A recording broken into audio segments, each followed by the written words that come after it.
எல்லாம் வந்து என்னை அசிங்கமா திட்டுவாங்கண்ணா. என்ன, என் அம்மாவை, என் குடும்பத்தை, என் தாத்தா பாட்டி, என் பாட்டியோட பாட்டின்னு சொல்லிட்டு ஆயா முதல் கொண்டு திட்டுவாங்கண்ணா. எனக்கு டிஎம்கேல வந்துட்டு ஒரு சில விஷயங்கள் பிடிக்கும். ஏன்னா 9 அலி உசு அப்படின்லாம் எங்களை கூப்பிட்டு இருந்த ஒரு காலகட்டங்கள் போய் திருநங்கைகள் அப்படின்ற ஒரு பேர் வந்து மாண்புமிகு தமிழக முன்னாள் முதலமைச்சர் திரு கலைஞர் ஐயா சொல்லியிருந்தார். நேற்று நடந்த மகளிர் தின விழால நம்ம டிவிகே விஜய் சில அறிக்கைகள் வெளியிட்டிருக்கிறாரு. அதுல அவர் என்ன சொல்லியிருக்கிறாருன்னா, 2 ஏக்கர் வரைக்கும் இல்லைன்னா 2 ஏக்கரை விட கம்மியா நிலம் வச்சிருக்கிற விவசாயி ஃபேமிலியில யாரும் சென்ட்ரல் கவர்மெண்ட் ஒரு ஸ்டேட் கவர்மெண்ட்ல ஒர்க் பண்ணாம இருக்கிற பட்சத்துல அவங்க பிள்ளைகளோட எந்த விதமான படிப்பு செலவாக இருந்தாலும் இன்க்ளூடிங் இன்ஜினியரிங் ஒரு டாக்டர் ஆகணும்னு ஆசை இருந்தா கூட அந்த செலவை முழுசா கவர்மெண்டே இருக்கும். அது மட்டும் இல்லாம விவசாயிகளின் விருப்பத்திற்கு எதிராக எந்த திட்டமாக இருந்தாலும் அந்த திட்டத்திற்கு சென்ட்ரல் கவர்மெண்டே நெருக்கடி கொடுத்தாலும் அந்த திட்டத்தை உங்களுக்காக டிவிகே ஆட்சி முழுமையாக நிராகரிக்கும். எப்போதுமே நம்ம டிவிகே ஆட்சி விவசாயிகள் பக்கமே நிற்கும் அப்படின்ட்டு ரொம்ப இதுவா சொல்லியிருந்திருக்கிறாரு. இதுக்கு சோசியல் மீடியால டிவிகே ஃபேனா இருக்கிற ஒரு அக்கா என்ன சொல்லியிருக்காங்கன்னா, ஆல்ரெடி இதெல்லாம் ஏற்கனவே மற்ற கட்சிகள் சொன்ன அறிக்கை தான் அண்ணா, நீங்க இதுல புதுசா எதுவுமே சொல்லலையே, நாங்களும் உங்களுக்கு எவ்வளவு நாள் தான் அண்ணா சப்போர்ட் பண்றது, நாட்டுல எவ்வளவோ பிரச்சனை இருக்கு, ஆனா அதை பத்தி நீங்க எதுவுமே சொல்லாம இருக்கிறீங்க அப்படின்னு அவங்களோட ஆதங்கத்தை வெளிப்படுத்தி இருக்கிறாங்க. தேர்தல் அறிக்கையெல்லாம் டிவில பார்த்துட்டு வந்தேன், ரொம்ப சந்தோஷம்னா. ஆனா என்னன்னா, நாங்க எல்லாம் என்ன பண்ணிட்டோம், ஒசி பஸ் வேணாம், ஒசி காசு வேண்டாம் அப்படின்னு சொல்லி டிஎம்கே அசிங்கமா வேற திட்டி வச்சுட்டோம்னா, பதிலுக்கு அவங்க ஏதாவது அசிங்கமா கேட்டாங்கன்னா நாங்கெல்லாம் எங்கன்னா போறது, என்னன்னா சொல்லி முட்டு கொடுக்கறது. ஆனா நீங்க என்ன வேணாலும் பண்ணுங்கண்ணா, முட்டு கொடுக்க நாங்க இருக்கோம். நான் என்ன நினைக்கிறேன்னா, அவங்க முதலமைச்சர் மாதிரி அவங்களும் கொஞ்சம் நாகரிகமானவங்கன்னு நினைக்கிறேன். நம்மளை பதிலுக்கு திட்ட மாட்டாங்க, பார்க்கலாம் என்ன நடக்குதுன்னு. அதே மாதிரி உங்களோட அறிக்கையெல்லாம் ஆல்ரெடி கேட்ட மாதிரியே இருக்குண்ணா, ஆல்ரெடி கொடுத்த அறிக்கை மாதிரியே நீங்களும் கொடுத்து வச்சிருக்கீங்கண்ணா. புதுசா ஏதாவது பண்ணுங்கண்ணா, நாட்டில் எவ்வளவோ பிரச்சனை இருக்குண்ணா. நம்ம பஞ்சாப் முதலமைச்சர் என்ன தெரியுமா பண்ணியிருக்காரு, சென்ட்ரல் கவர்மெண்ட்டை பார்த்து கேட்டிருக்காரு, மக்கள் எல்லாமே ரோட் டேக்ஸ் கட்டுறாங்க, அப்புறம் எதுக்கு டோல், எங்க இதுல டோல்லாம் எடுக்கணும் அப்படின்னு சொல்லி சென்ட்ரலை பார்த்து நாக்கப்படுங்கிற மாதிரி கேள்வி கேட்டிருக்காருண்ணா. அந்த மாதிரி புதுசா ஏதாவது கேளுங்கண்ணா சென்ட்ரலை பார்த்து. ஏன்னா சென்ட்ரல் சைட் திரும்பவே மாட்டேங்கிறீங்க. ஆமால, நம்மளோட ஒரே எதிரி டிஎம்கே மட்டும்தான். அதனால அவங்களெல்லாம் விட்டுறலாம், நமக்கு பயமா இல்லை. இந்த வீடியோ நான் போஸ்ட் பண்ண போறேன்னா, எப்படியும் ஃபேக் ஐடி உங்க போட்டோ போட்டவங்க எல்லாம் வந்து என்னை அசிங்கமா திட்டுவாங்கண்ணா. என்ன, என் அம்மாவை, என் குடும்பத்தை, என் தாத்தா பாட்டி, என் பாட்டியோட பாட்டின்னு சொல்லிட்டு ஆயா முதல் கொண்டு திட்டுவாங்கண்ணா.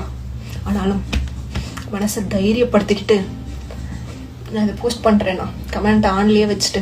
அதே போல ஒரு திருநங்கை ஒருத்தவங்க என்ன சொல்லியிருக்காங்கன்னா, நான் விஜய் சாரோட ஒரு மிகப்பெரிய ஃபேன், எனக்கு விஜய் சாரை அவ்வளோ பிடிக்கும், ஆனால் திருநங்கை பற்றின அந்த அறிக்கையை ஏன் 9ஆம் இடத்துல வச்சுருந்தாரு, அது ரொம்பவே எனக்கு வேதனையாக இருக்குது. டிஎம்கே கலைஞர் ஐயா திருநங்கைகள் அப்படின்னு எங்களுக்கு ஒரு அழகான பேர் வச்சாரு.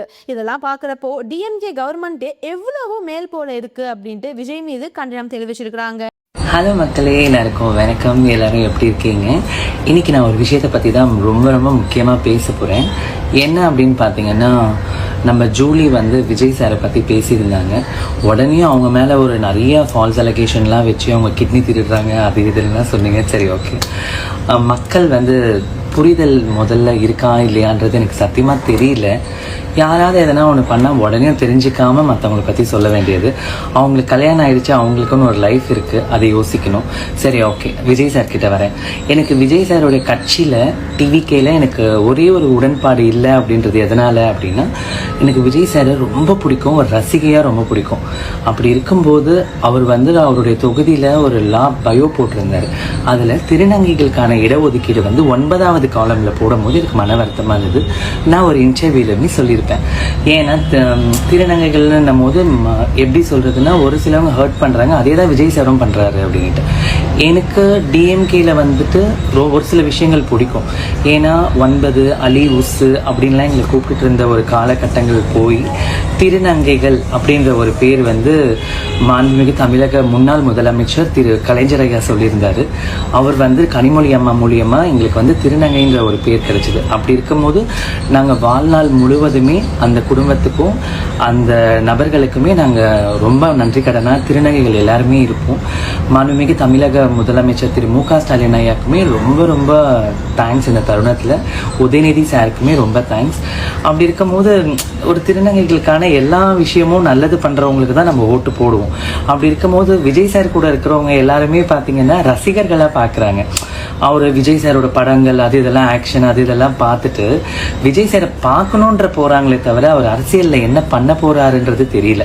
ஓகே, தேர்ட் என்னென்னா விஜய் சாரும் வந்துட்டு அவங்களோட ஒய்ஃப் சங்கீதாக்கும் டைவர்ஸ் ஆக போகிறது வந்து டிஎம்கேல தான் வந்து உதயநிதி ஸ்டாலின் சார் தான் வந்து இது மாதிரி பண்ணிட்டாங்க, சங்கீதா உசுப்பேத்தினாருன்ட்டு.